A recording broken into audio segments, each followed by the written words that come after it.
Hello दोस्तों, कैसे हैं आप लोग। चलिए आज हम लोग जो है, जैसे कि आप लोगों को पता है कि हम लोग जो है क्लास 9 की ज्योग्राफी की पढ़ रहे हैं। तो आज हम लोग जो है तीसरा चैप्टर पढ़ेंगे जिसका नाम है ड्रेनेज। तो इससे पहले हम लोग दो चैप्टर कंप्लीट कर लिए हैं। अगर आप उस वीडियो को नहीं देखे हैं तो कृपया जा करके हमारे चैनल पर उसका प्लेलिस्ट बना हुआ है, वहां से आप उसको इजीली देख सकते हैं। तो पहले उसको देख लीजिए, तब अच्छा रहेगा कि आपको अगला समझ में आएगा। तो ठीक है, तो आज हम लोग जो है ड्रेनेज सिस्टम के बारे में देखते हैं।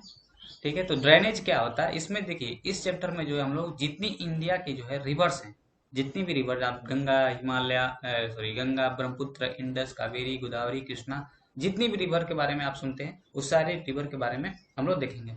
इस चैप्टर को हम लोग दो पार्ट में देखेंगे। पहला पार्ट में जो है हम लोग हिमालय रिवर के बारे में देख लेते हैं, और दूसरा पार्ट में फिर एक और आएगा, उसमें हम इस पूरे चैप्टर को कंप्लीट करेंगे क्योंकि ये चैप्टर थोड़ा बड़ा है। तो चलिए अभी हम लोग देखते हैं ड्रेनेज के बारे में, देखते हैं ड्रेनेज क्या होता है। तो एनसीईआरटी ने इसको क्या बात, ड्रेनेज के बारे में क्या डिस्क्राइब किया है। तो बोलता है कि the term drainage describe the river system of an area. मतलब ड्रेनेज क्या है कि जो रिवर होती है, जो रिवर का एक सिस्टम होता है। जैसे एक नदी गई, उसमें बहुत सारी ट्रिब्यूटरी जो जुटी हुई है, उसकी शाखाएं जाकर के उसमें मिल गई, वहां से कुछ नदी निकल के कहीं और गई, तो इस तरह से करके के जो है नदियां हिमालय से निकली और जाकर के समुद्र में मिल गई। तो इस जिस जिस एरिया से निकल के जाती हैं वो एरिया क्या कहलाता है, ड्रेनेज कहलाता है। ड्रेनेज सिस्टम उसको हम लोग बोलते हैं। और दूसरा जो ड्रेनेज बेसिन क्या क्या होता है इसके बारे में देखते हैं। The area drainage by a single river system is called drainage basin. लेकिन उसके जस्ट अपोजिट, अगर वो एक नदी के द्वारा अगर उस एरिया से अगर कोई एक रिवर निकलती है तो उसको हम ड्रेनेज बेसिन बोलेंगे। अब बहुत सारी नदियां शाखाएं निकलेंगी तो ड्रेनेज बोलेंगे उसको। ठीक है, तो ड्रेनेज बेसिन और ड्रेनेज के बारे में समझ में आ गया। तो अब आगे देखते हैं आगे क्या बोलता है। सच ए माउंटेन और an upliftment separate to drainage basin, such an upliftment known as water divided. अगर जो है कोई माउंटेन है, दो रिवर के बीच में उठ जाता है और उस दो रिवर सिस्टम को अलग अलग डिवाइड कर देता है, तो उसको हम लोग क्या बोलते हैं, वाटर डिवाइड। क्या बोलते हैं, वाटर। जैसे आप डायग्राम में देख रहे हैं कि यहाँ दो नदियां हैं, एक स्ट्रीम बी और एक स्ट्रीम ए, और इसके बीच में एक यहाँ पे हिमालय या माउंटेन आ गया।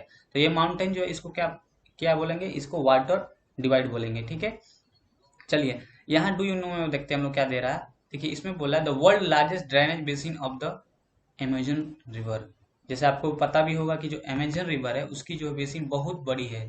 वो बोला जाता है कि अमेजन बेसिन में जो अमेजन अमेजन के जंगल पाए जाते हैं जो बहुत ही बड़े हैं, जो पूरे हमारे धरती का 20% ऑक्सीजन जो है केवल जो अमेजन सॉरी अमेजन के जंगल है, फॉरेस्ट है, वहां से निकलते हैं। बताइए तो कितना बड़ा होगा। उस रिवर के बेसिन में पूरा वो जंगल फैला हुआ है, जो कि हमारे पूरा धरती का 20% जो है ऑक्सीजन दे रहा है। उस जंगल को हम लोग जो है धरती का जो है, अर्थ का जो है लंग्स बोलते हैं, फेफड़ा बोलते हैं। बहुत ही ये हमारे लिए इम्पोर्टेंट है। चलिए आगे हम लोग बात करते हैं ड्रेनेज सिस्टम इन इंडिया। तो इंडिया में जो ड्रेनेज सिस्टम है इसके बारे में हम लोग बात करेंगे। ठीक है, देखिए तो इंडिया में जो ड्रेनेज सिस्टम है इसको हम लोग बेसिकली दो पार्ट में डिवाइड करते हैं। एक को हम लोग जो हिमालय रिवर बोलते हैं और दूसरा को पेनिशुला, हिमालय और पेनिशुला रिवर। ठीक है, तो हिमालय रिवर क्या है, देखिए हिमालय रिवर वो हो गया जो हिमालय से जो नदियां निकल के आती हैं और जाकर के इधर आपका बे ऑफ बंगाल में मिल जाती हो या अरब अरब सी में मिल जाती हो। तो ये जो जाकर के जो मिलती हैं तो इसको बोलते हैं हिमालय रिवर, क्योंकि ये हिमालय से निकल के आ रही है, तो ये हिमालय रिवर हो गई। लेकिन उसके अपोजिट जो जैसे डेक्कन प्लेटू हो गया, जो बस प्लेन एरिया से निकलती है और जो बारिश जो रेन के पानी से जो है वो नदी की फॉर्मेशन होता है, तो वो हो जाएगा पेनिसुला रिवर। तो इन इंडिया में यही दो तरह की रिवर पाई जाती हैं जिसके बारे में हम लोग डिटेल में आगे देखना है। तो फिलहाल हम लोग जो है आगे देखते हैं क्या बोल रहा है। बोला कि most of the Himalaya river are perennial. मतलब जितनी जो हिमालय रिवर है वो पेरनियर है। मतलब it means that they have water through out the year. मतलब इस हिमालय रिवर में पूरे साल इसमें पानी भरा रहता है। क्यों? क्योंकि अगर गर्मी का सीजन है तो उसमें जो बड़े बड़े ग्लेशियर है वो मेल्ट हो गए, तो स्नो मेल्टिंग के चलते क्या होगा, उसमें पानी आएगा। ठीक है, और जब बरसात का सीजन होगा तो बारिश की पानी होगी, बारिश की जो पानी जाएगी उसमें मिलेगी, तो उसमें उसमें पानी मिल जाएगा बारिश के समय में भी।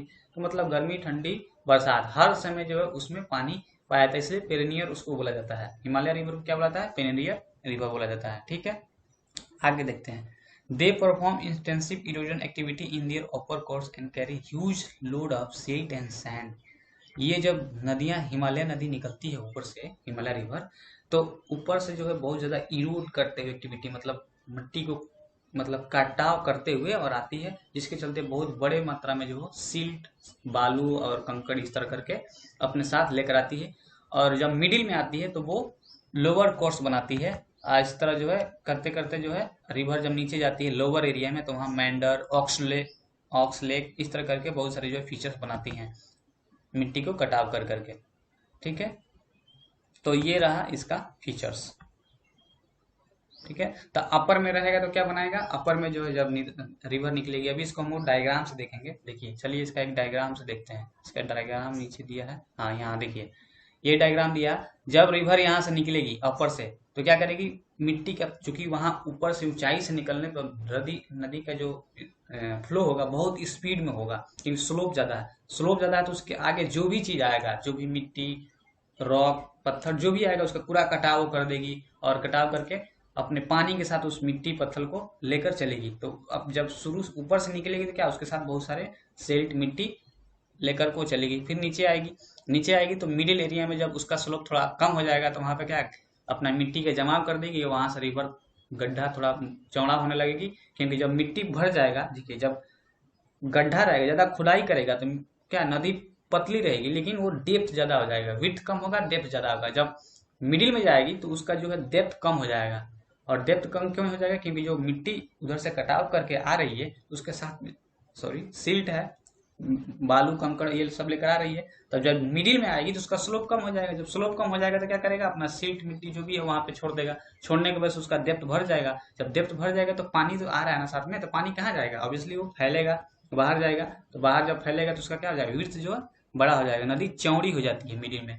और फिर इसी तरह जब लोअर में जाएगी तो और इसका स्पीड कम हो जाएगा, और यहाँ पे जाकर के मिट्टी का ला करके यहाँ रख देगी, जिसके चलते जैसे ऑक्सबो लैक बन जाता है। ऑक्सबो मतलब जो गाय और बैल होते हैं ना, उनकी खुर नीचे का जो खुर होता है उस तरह से ये मतलब एक लेग का फॉर्मेशन कर देगी। यहाँ से नदी यहाँ से कट के निकल गई, ये अपना एक लेग बन गया, इधर से नदी फिर निकल के चली गई। और आगे जब जा करके जब ओशियन में मिलेगी तो यहाँ पे क्या बनाएगी, डेल्टा बना देगी। ठीक है, इस तरह से डेल्टा का फॉर्मेशन, इस तरह से नदियां जो है अपना एक्टिविटी करते हुए निकल जाती हैं और जाकर के समुद्र में मिल जाती हैं। चलिए आगे ड्रेनेज पैटर्न के बारे में बात करते हैं। ड्रेनेज के पैटर्न कितने कितने प्रकार के होते हैं। देखिए यहाँ पे जो है बेसिकली हम लोग को चार तरह का जो है ड्रेनेज पैटर्न को देखना है। देखिए एक तो हम डेट्रिक बोलते हैं, टेरिलिस बोलते हैं, रेक्टेंगुलर और रेडियल पैटर्न। तीन चार तरह का पैटर्न के बारे में हम लोग पढ़ना है।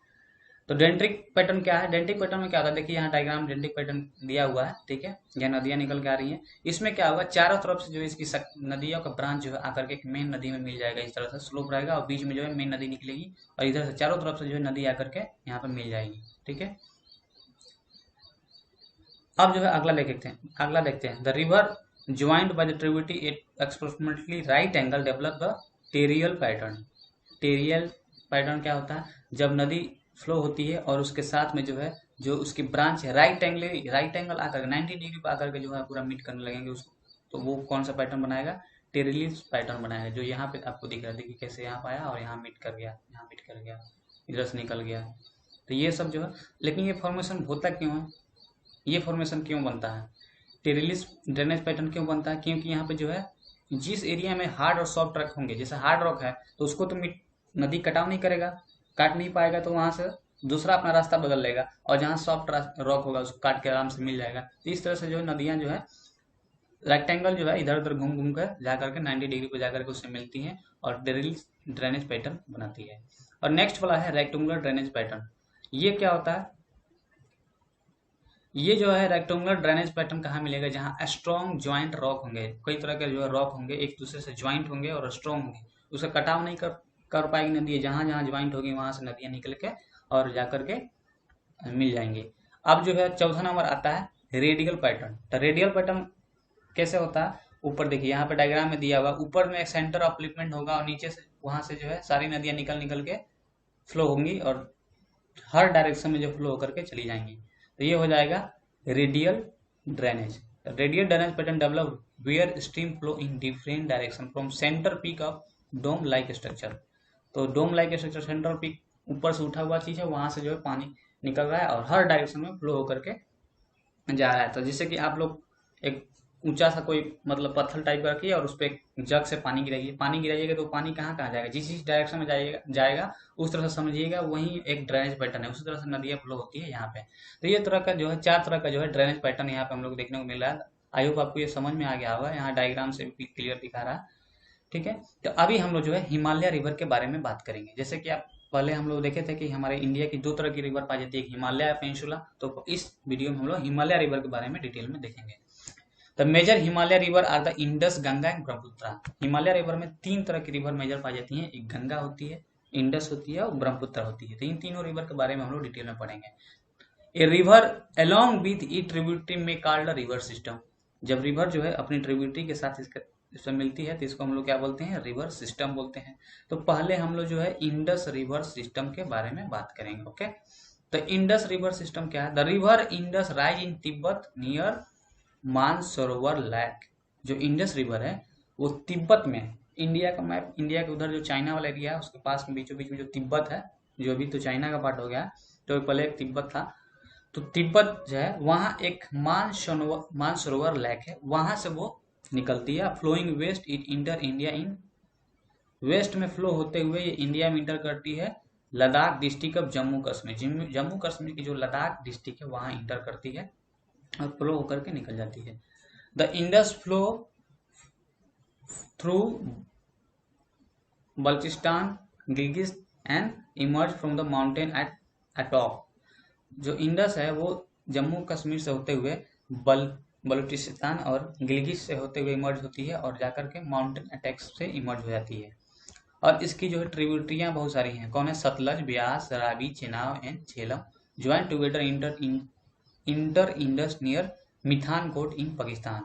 तो इसमें जो है 5 तरह की इसकी ट्रिब्यूटरियां होती हैं, सतलज, ब्यास, रावी, चेनाब और झेलम, ये इससे मिलती है। और इंडस जो है मिठानकोट पाकिस्तान में घुसती है, मिठानकोट में जाकर के मिल जाती है।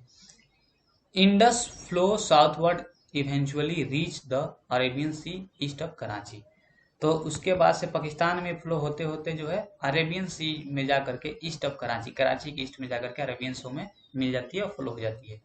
Indus plain have very gentle slope. Indus जो का प्लेन जो है उसका बहुत ही जेंटल स्लोप होता है। इसका टोटल लेंथ इंडस का कितना हुआ है? 2900 किलोमीटर। टोटल जो है इंडस का लेंथ जो है 2900 किलोमीटर लंबा है। तो देखिए ये हमारा इंडस रहा, मैप में दिख रहा है। यहाँ जो है तिब्बत हो गया, यहाँ मानसरोवर लेक है, यहाँ से इंडस निकलती है और यहाँ जम्मू कश्मीर के जो है लद्दाख वाला एरिया में घुसती है और वहां से निकल करके यहाँ पे उल्लर लेक बनाती है और फिर यहाँ पाकिस्तान के मिठानकोट में इंटर करती है और यहाँ चली जाती है। और इसमें देखिए कई तरह की झेलम, चेनाब, रावी, सतलज, ब्यास, ये इसकी ट्रिब्यूटरियां हैं, इसमें मिल जाती हैं।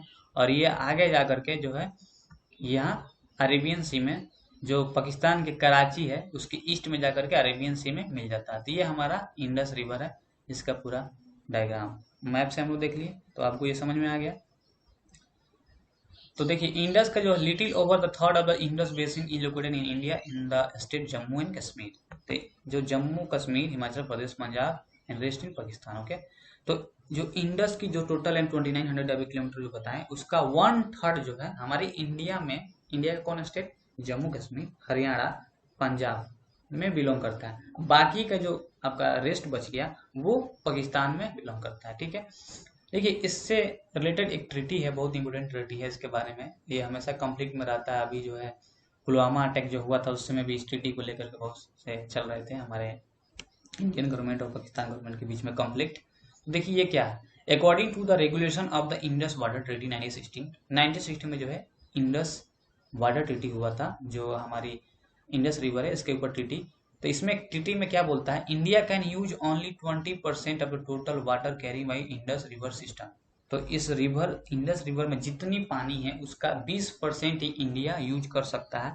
This water is use for irrigation in Punjab, Haryana, southern and western part of Rajasthan. तो इसकी पानी जो है इंडिया के जो स्टेट हैं, पंजाब है, हरियाणा है, south western part of Rajasthan है, इसमें इरिगेशन के लिए यूज कर सकते हैं। अच्छा ये बात आती है कि ट्रीटी का जरूरत क्यों पड़ा? देखिए जब पाकिस्तान इंडिया से बना तो उस समय पाकिस्तान में जो है इंडिया से कट के गया तो उसमें एक पाकिस्तान की एक सिंगल रिवर इंडस थी। तो पाकिस्तान ने सोचा अगर हमारे बीच में कोई दुश्मनी होगा और बाद में अगर इंडिया चलकर जो है इंडस का पानी रोक देता है तो क्या होगा? तब तो उन लोगों को लेने पे देने पड़ जाएंगे। तो इसलिए वहां पे एक ट्रीटी बनाया गया जिसको इंडस वाटर ट्रीटी बोलते हैं। ठीक है, तो इसमें क्या कहा गया, इसमें कहा गया पाकिस्तान और इंडिया के दोनों देश से जो है ट्रीटी हुआ। इसमें बोला गया कि जो है इंडिया होगा इसका 20% ही पानी यूज कर सकता है अपने जो पंजाब और हरियाणा और साउथर्न पार्ट और western part of Rajasthan area है, इसमें इरिगेशन के लिए चाहे डैम बना चाहे कुछ भी करे, बाकी के जो पानी को वो नहीं रोक सकता है, पाकिस्तान में आने देगा। तो ये ट्रीटी बोलती है जो 1960 में हुआ था, बहुत इंपोर्टेंट ट्रीटी है। तो चलिए ये इंडस के बारे में पूरा डिटेल हम लोग पढ़ लिए। अब हम लोग नेक्स्ट जो है गंगा रिवर सिस्टम के बारे में पढ़ेंगे। तो गंगा के बारे में देखते हैं क्या कहता है। गंगा जो चूंकि हमारी इंडिया में बहुत पवित्र इसको माना जाता है, एक माँ का दर्जा दिया जाता है, गंगा माँ इसको लोग बोलते हैं। ऐसा बोला जाता है कि गंगा में स्नान करने से सारे पाप जा जाते हैं, पुण्य की प्राप्ति होती है। ठीक है, तो इस रिवर के बारे में, इस पवित्र रिवर के बारे में हम लोग देखते हैं क्या है। The head water of Ganga called Bhagirathi, जो सबसे शुरुआती जो गंगा की हेड वाली पार्ट है उसको हम लोग क्या बोलते हैं, भागीरथी बोलते हैं। It field by the Gangotri glacier and the joint by the Alaknanda Devprayag in Uttarakhand. तो इसका भागीरथी जो है इसको सबसे ऊपर वाला वाटर सिस्टम बोलते हैं गंगा का, और ये जो है गंगोत्री ग्लेशियर से निकलती है और अलकनंदा से ये जाकर के भागीरथी मिल जाती है एट देवप्रयाग। जब देवप्रयाग कहाँ है, उत्तराखंड में, उत्तराखंड के देवप्रयाग में भागीरथी अलकनंदा से मिल जाती है। मिलने के बाद से क्या, हरिद्वार से गंगा इमर्ज हो जाती है, यहाँ से गंगा का फॉर्मेशन हो जाता है। इससे पहले वो गंगा नहीं होती, इससे पहले वो भागीरथी अलकनंदा के नाम से जानी जाती है। लेकिन जब देवप्रयाग, उत्तराखंड के देवप्रयाग में जब वो मिलती है तो वो गंगा कहना ले जाती है, उसके बाद से वो आगे फ्लो होती है। तो चलिए इसके आगे बारे में आगे देखते हैं। The Ganga joined by main stream from the Himalaya, few them being major river such as. तो जो गंगा है इसकी बहुत सारी हिमालय से ट्रिब्यूटरी निकलती है, जैसे यमुना हो गया, घाघरा हो गया, गंडक और कोसी, ये इसमें मिलती है। द रिवर यमुना, यमुना के बारे में देखते हैं। यमुना जो है गंगोत्री ग्लेशियर से राइज होती है, हिमालय गंगोत्री ग्लेशियर से राइज होती है और उसके साथ पैरेलल फ्लो होते हुए गंगा में राइट बैंक ट्रिब्यूटरी से मिल जाती है, कहाँ, इलाहाबाद में। तो इसकी बहुत सारी ट्रिब्यूटरियां होंगी, कौन कौन, एक तो यमुना हो गई, घाघरा हो गई, गंडक और कोसी हो गई। तो जो रिवर यमुना है वो यमुनोत्री ग्लेशियर से निकलती है और इसके साथ पहले गंगा के साथ पैरेलल मूव करेगी, फिर जाकर इसका राइट बैंक ट्रिब्यूटरी है, जो राइट बैंक है गंगा का राइट वाला किनारा है, वहां पे जाकर के इलाहाबाद में मिल जाती है। ठीक है, उसके बाद आता घाघरा, गंडक, कोसी राइज इन नेपाल हिमालय। जो घाघरा, गंडक, कोसी है ये नेपाल से ओरिजिनेट होती है और आकर के इसके मिल जाती है। ठीक है, आगे नेक्स्ट देते हैं। The main tributary which come from the peninsula upland are Chambal, Betwa and Son. तो इसके जो मेन ट्रिब्यूटरी हैं जो कि पेनिनसुला अपलैंडमेंट से निकल के आती हैं वो है चंबल, बेतवा एंड सोन। ठीक है, ये जो है सेमी एराइड एरिया से निकल के आती हैं जहाँ बारिश बहुत कम होता है। ठीक है, उस एरिया से निकल के आती हैं। The Ganga flow eastward till Farakka in West Bengal. West Bengal के फराक्का में तक जो है गंगा जो है ईस्टवर्ड फ्लो होती है। ठीक है, उसके बाद these in north most point of the Ganga delta. ये जो है गंगा डेल्टा का सबसे नॉर्थ मोस्ट पॉइंट है। The main stream flow southward into the Bangladesh and joined by the Brahmaputra, further downstream is known as मेघना। उसके बाद जो इसका मेन स्ट्रीम यहाँ से दो, देखिए यहाँ से गंगा जो है दो भाग में निकल जाती है। ठीक है, तो एक जो है बे बंगाल से जाती है तो हुगली हो जाती है, और एक जो मेन स्ट्रीम है ये जा करके कहाँ, ब्रह्मपुत्र जो उधर से आ रहा है नॉर्थ ईस्ट बांग्लादेश होते हुए, तो बांग्लादेश में जाकर के ये मिल जाती है ब्रह्मपुत्र से। तो जब ब्रह्मपुत्र से मिलती है तो इसका नाम मेघना हो जाता है। गंगा जब ब्रह्मपुत्र से मिल जाएगी तो क्या हो जाएगा, मेघना हो जाएगी। ठीक है, उसके बाद से ये दोनों नदियां जाकर के आगे डेल्टा बनाती हैं।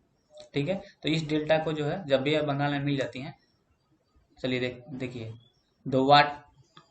The Ganga and Brahmaputra flow into the Bay of Bengal. ठीक है, the delta form by the these river known as Sundarban delta. उसके बाद जब गंगा ब्रह्मपुत्र जो निकल के जो मेघना कहलाती है, ये दोनों नदियां जाकर के बे ऑफ बंगाल में मिल जाती हैं। जब बे ऑफ बंगाल में मिलती हैं तो वहाँ बहुत बड़े मात्रा में जो डेल्टा बनाती है। जब भी नदी किसी समुद्र में मिलती है तो वहाँ डेल्टा बनाती है, क्योंकि अपने साथ जितने मिट्टी और जितने भी सिल्ट और मिट्टी, कंकड़, बालू जो भी लाए होती हैं वहाँ पे उसके जो माउथ होता है वहाँ पे वो उसको डिपोजिट कर देती है, इसके चलते वहाँ पे एक डेल्टा बन जाता है। इस तरह से जो ये गंगा और ब्रह्मपुत्र रिवर है ये मिलकर दोनों जो है सुंदरबन डेल्टा बनाती है। चलिए सुंदरबन डेल्टा के बारे में बात करते हैं। सुंदरबन डेल्टा क्या है? The Sundarban delta drive is name from the Sundari tree which grow well in marshland. Sundarban delta का नाम कहाँ से पड़ा? तो एक सुंदरी ट्री होती है उसके नाम पर पड़ा, जो कि इस एरिया में बहुत ज्यादा ग्रो होता है। It is the world largest and fastest growing delta. ये विश्व का सबसे लार्जेस्ट और फास्टेस्ट ग्रोइंग डेल्टा है। It also home of the royal Bengal tiger. तो सुंदरबन में बंगाल टाइगर जो है, रॉयल बंगाल टाइगर, उसका होम है, यहाँ ज्यादा पाए जाते हैं। The length of Ganga is over 2500 kilometre. तो देखिए गंगा का लेंथ कितना है? 25 किलोमीटर। अभी हम लोग इंडस का देखें, इंडस का लेंथ कितना था? 2900 किलोमीटर, और गंगा 2500 किलोमीटर। ठीक है। अब देखिए Ambala is located on water divided between the Indus and Ganga river system. जो अम्बाला है वो गंगा और इंडस रिवर सिस्टम के बीच में लोकेटेड है, जो दोनों को डिवाइड कर देता है। ठीक है। The plain from Ambala to Sundarban state from the stretch over nearly 1800 kilometre.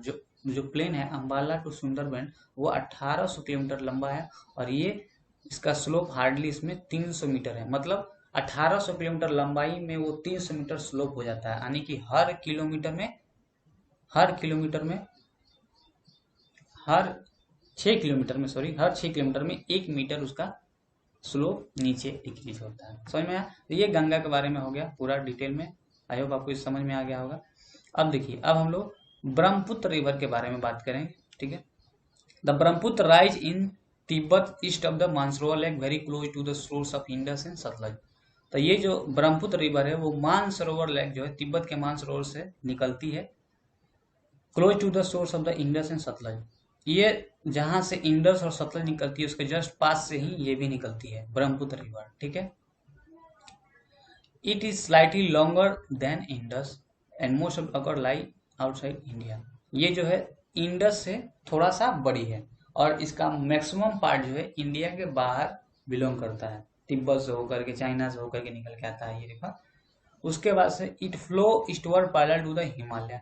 Eastward जो हिमालय का पैरेलल फ्लो होता है। उसके बाद से ऑन रीचिंग द नामचा बारवा में रीच करती है, और ये इट टेक यू टर्न, उसके बाद वहां से यू टर्न ले लेती है, और ये इंडिया के अरुणाचल प्रदेश में इंटर करती है, और वहां पे जाकर के जॉर्ज का फॉर्मेशन करती है। हेयर इट इज कॉल्ड दिहांग। जब अरुणाचल प्रदेश, इंडिया के अरुणाचल प्रदेश में जब इंटर करती है जिसको दिहांग बोला जाता है, और it is join by the Dibang. जब दिबांग से join the Lohit many other. उसके बाद से वहां जाकर के, जब देखिए जब वो तिब्बत से निकल के आ रही थी उसको क्या बोला जाता था? वहां से निकल के आई, और जब इंडिया में इंटर की तो उसका नाम पड़ गया क्या? अरुणाचल प्रदेश में जब इंटर की तो क्या पड़ गया? दिहांग। उसके बाद से वहां जाकर के दिबांग, लोहित और मनी ट्रिब्यूटरी से ये मिल जाती है। देखिए the Brahmaputra, do you know में देखिए क्या दिया है? The Brahmaputra is known as Tsangpo in Tibet and Jamuna in Bangladesh. देखिए जो ब्रह्मपुत्र है, देखिए कितना इंपोर्टेंट बात लिखा है। ब्रह्मपुत्र को जो तिब्बत में, चाइना वाला एरिया है, उसमें जो है इसको शांगपो बोला जाता है, शांगपो। ठीक है। और जमुना, बांग्लादेश में इसको जमुना बोला जाता है, जमुना। हम लोग यमुना नदी को जमुना बोलते हैं इंडिया में, लेकिन यहाँ पे ब्रह्मपुत्र नदी को बांग्लादेश में जमुना बोला जाता है। ठीक है। It in Tibet the river carry a small volume of water less silt as it cold and dry area. तो जो तिब्बत वाला एरिया है वहां पे जो है ब्रह्मपुत्र रिवर है वो बहुत कम पानी लेके चलती है, बहुत कम वॉल्यूम में वाटर को लेकर चलती है, और उसके साथ जो है पानी कम होगा तो उसके साथ सिल्ट भी कम होगा, क्योंकि मिट्टी कटाव कम करेंगी। और पानी क्यों कम होता है? क्योंकि तिब्बत वाला एरिया क्या है, चूंकि ऊंचाई पर है। ठीक है। माउंटेन है, तो माउंटेन है तो वहां पर क्या होगा? ज्यादा मतलब बर्फ होंगे ना, तो वहां पानी कहाँ से आएगा? ज्यादा मेल्ट होगा तब ना बारिश उसमें पानी होगा, या बारिश होगा तब उसमें पानी आएगा। तो वहां पे वॉल्यूम कम होता है। लेकिन जैसे ये इंडिया में इंटर करती है, तो इसमें जो है एक ड्रास्टिक चेंज आता है। वो चेंज क्या होता है? इस इधर चूंकि नॉर्थ ईस्ट से इसको इंटर करना है, नॉर्थ ईस्ट में सबसे ज्यादा बारिश होता है। ज्यादा बारिश होगा तो क्या होगा? इसमें पानी ज्यादा हो जाती है, और इसका वॉल्यूम बहुत ज्यादा हो जाता है, और लार्ज अमाउंट में जो है सिल्ट लेकर के चलने लगती है।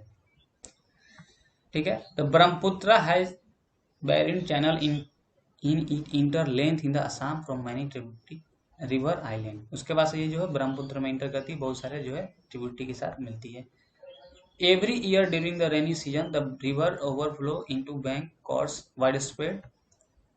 हर साल जो है ये रिवर जो है रेनी सीजन में बहुत सारे जो है पानी, इसमें पानी इकट्ठा हो जाता है, पानी हो जाता है, इसके चलते ये आसाम बांग्लादेश एरिया में जो क्या फ्लड लाती है।